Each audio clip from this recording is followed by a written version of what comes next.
Welcome back to another episode of our Kings related podcast, wherever you may be. And the Kings coming off a game the other night where they let that game slip away against the Indiana Pacers. Sacramento traveled to our nation's capital to play the worst team in the Eastern Conference, and they got outworked, outplayed in every aspect from the opening tip as they lose 116 to 111 to the now 17 win Washington Wizards.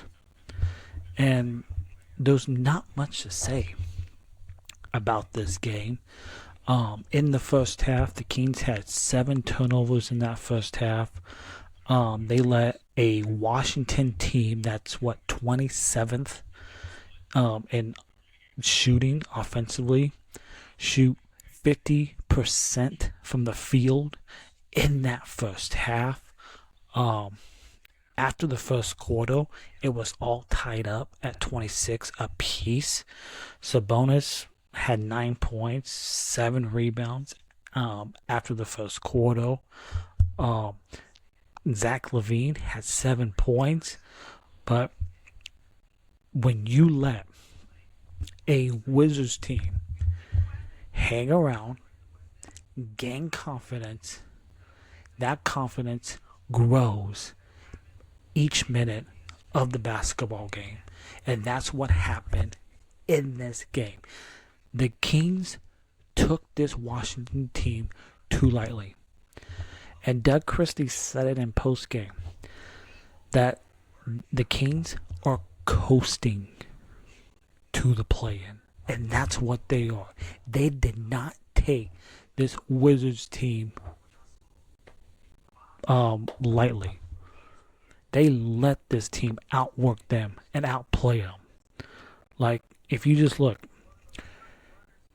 coming out of halftime, you let the Wizards score 36 points in that third quarter.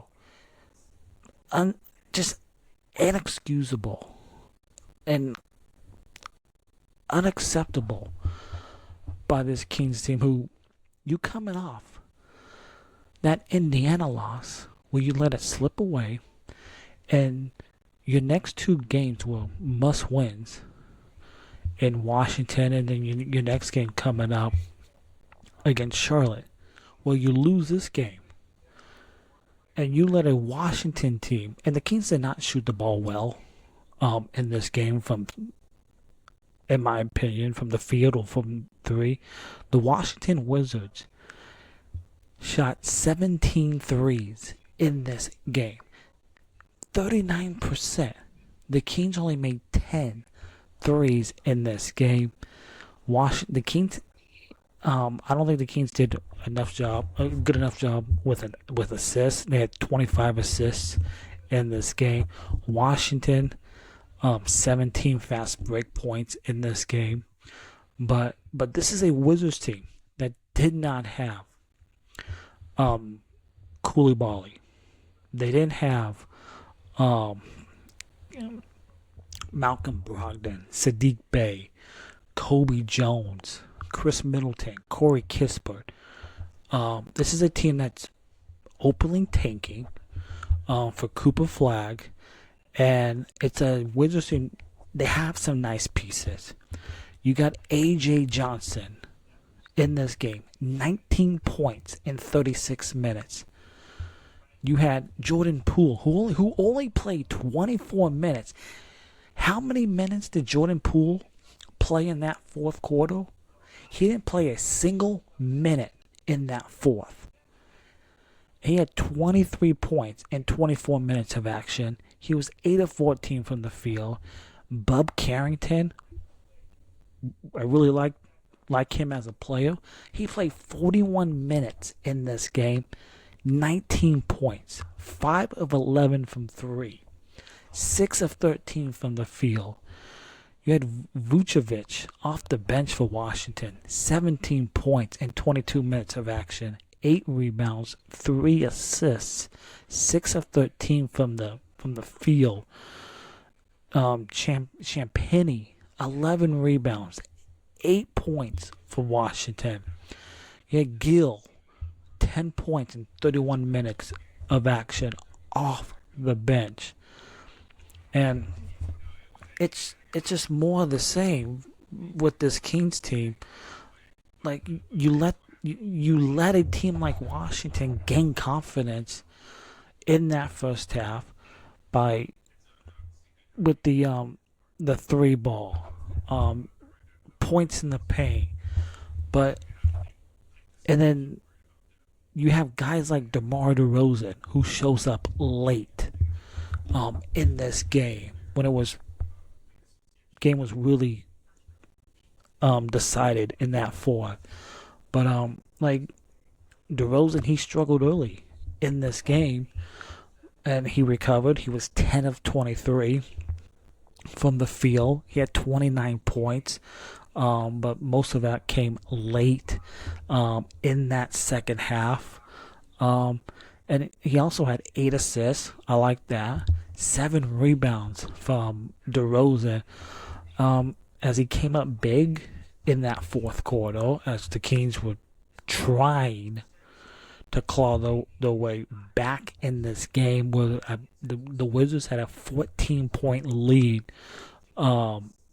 in that second half, in that fourth. And going in that first half, the Wizards, they had an 11-0 run to close that first half. The Kings went on a 10-2 run. And those 2 points were from Jordan Poole, who went from one side of the floor to the other for an easy layup. Just completely inexcusable by this Kings defense to let that happen at the end of the first half. Just completely inexcusable. Sabonis, I thought it was a standard, typical game from him tonight as he continued his strong play. He posted 18 points, 15 rebounds, dished out 7 assists. But defensively, by Sabonis, he let the rookie Alex Sarr get loose on the perimeter, and Sabonis also turned the ball over 4 times in this game. But on a night where the Kings were wildly inconsistent, I thought Domas was solid for himself. A typical Sabonis game in Washington. With his teammates cold from 3 in the game, and the Kings could not hit a 3 to save their life in that first half. Keegan Murray, he started firing away from beyond the arc in that third quarter. He hit 3 triples in that period, and 4 for the game. He finished with 18 points, 5 rebounds, and 3 assists, plus he chipped in 2 steals and a block. Of a solid game from Keegan Murray against Washington.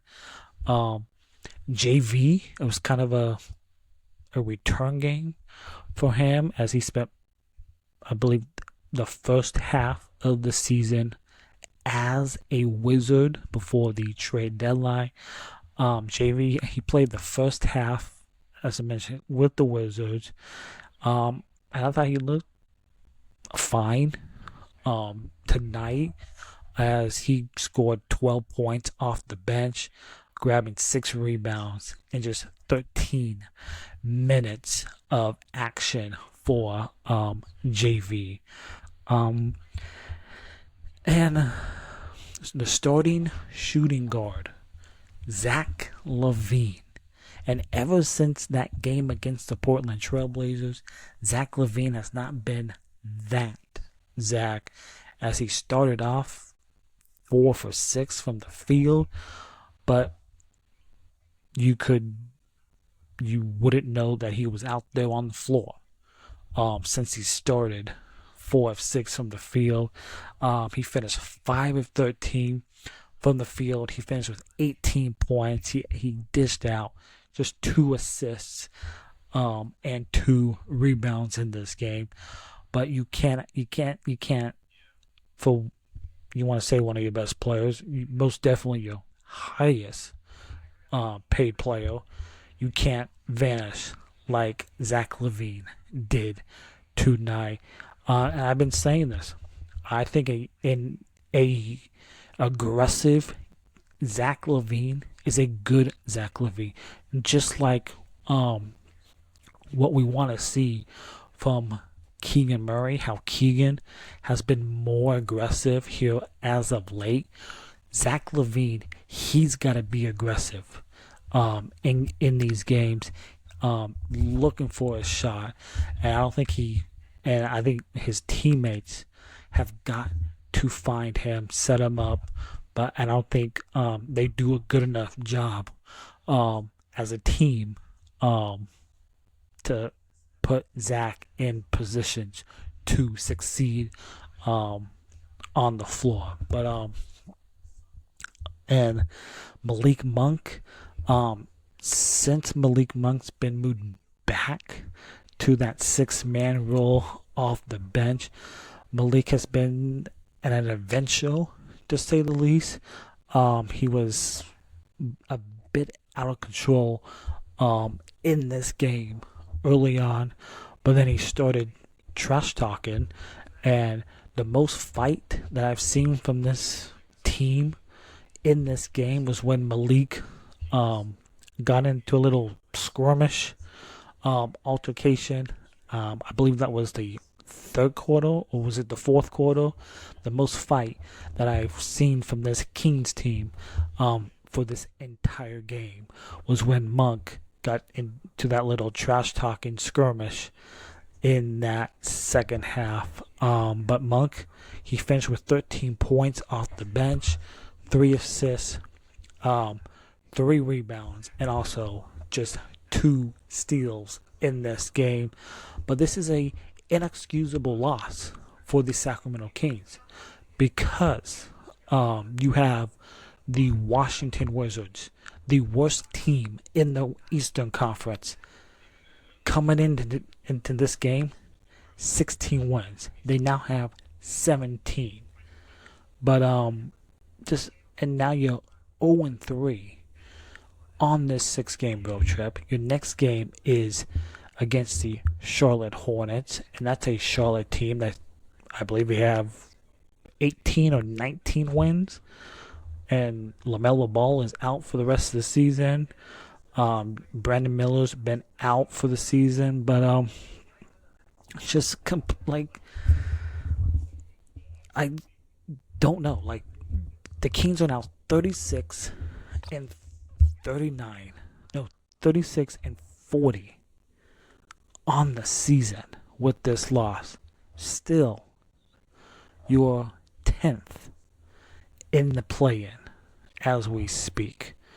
36 and 40, 10th in the play-in. You Dallas Mavericks or 9th, and if the play-in was started today, the Kings would be in Dallas for that play-in game, and the Dallas Mavericks, they beat the Atlanta Hawks tonight by 2, 120-118. There was a brief moment where the Hawks were actually beating Dallas, but Dallas ends up winning. And I like this 9-10 battle. I just think for this season, the NBA should just go top 8 for the Western Conference, because the Dallas Mavericks are mediocre, the Sacramento Kings are mediocre, 2 below average teams do not deserve to be in the play-in or be mentioned in the playoffs. Plus, you don't want to count out Phoenix. They're on this East Coast trip. You got Phoenix, who lost last night in Milwaukee, 35-41. That's a mediocre team, below average. But and the Sacramento Kings, you play your next game. I believe it's Friday. In Charlotte against the Hornets, 4 p.m. tip, and who knows if they'll take that Charlotte Hornets team lightly like you did tonight. But just a completely inexcusable, unacceptable, pathetic show of a play by this Sacramento Kings team. And there will be changes this offseason. I think there will be a new front office in charge, and that front office is going to pick a new head coach. You're starting back at the beginning all over again where you've been before. And my message to this damn ownership group: when you hire a GM to run this front office, hire that person and then get the hell out of the way. Let the person that you hire to put the team together, let that person do what they need to do. The owner should just write the checks and get the hell out of the way. Enough is enough with the meddling from this ownership of the Sacramento Kings. This Kings team was third in the West just 2 seasons ago. The surprise team of the league. You break that 16-year playoff drought. You had the best playoff series in the playoffs against the Golden State Warriors. And what has happened 2 years later? This team has completely been destroyed. You trade De'Aaron Fox at the deadline. You made, and this is a mismanaged, poorly constructed team. In my opinion, DeMar DeRozan and Zach LaVine do not fit together. If it was me, if I was in charge, you're not trading Zach LaVine. Nobody's going to be taking that contract. I would trade DeRozan this offseason. And this was what I would do if I was in charge. I am keeping Keegan Murray, Keon Ellis, Jake LaRavia, Malik Monk, and I'll say Sabonis. And I am building this team from there. I would do is have a veteran GM. I hope this ownership group, they hire a veteran GM, and then you bring in the coach, whether it's a first-time head coach or a veteran coach. But and as it stands right now, if this Kings team makes the play-in, that draft pick for this year goes to Atlanta, because it's top 12 protected. So even if the Kings, I believe the only way the Kings do keep their pick this year, first round pick, is if they don't make the play-in. So they would have to fall out of the play-in to be able to keep their pick, and this is supposed to be a really talented draft this summer. So Kings, they fall by 5, and they would, in my opinion, they would really never end this game, as they were outworked and outplayed by a 16-win Washington Wizards team that came into tonight's game 27th in the league in shooting offense. And you let this team completely dominate you. And I didn't think the Kings were going to win this game. So Kings are now 36-40. Next up, they have the Charlotte Hornets on Friday. And again, no LaMelo Ball, no Brandon Miller. That's another team, 19 wins on the season. And they are tanking to get a better draft pick. So we'll see what Kings team shows up on Friday night in Charlotte, in the Queen City. And then it doesn't get easier as you end this 6-game road trip with a back-to-back in Cleveland, and then the next night in the Motor City of Detroit, Michigan, against a really good Pistons team. So the Wizards deal a blow to the Kings in our nation's capital. Thanks for tuning in to this post-game recap. If you're watching on YouTube, please hit that subscribe button, hit that thumbs up, leave a comment down below in the YouTube comments. Also follow on Twitch as well. The info will be in the description below in this video. And if you're listening on your preferred audio platform, whether that's Apple or Spotify, please hit that follow button, rate 5 stars, and leave a nice little review. It'd be much appreciated. And we'll see you Friday night for another post-game recap following Kings and Hornets, as the Kings lose to the Wizards tonight by 5. Thanks for tuning in.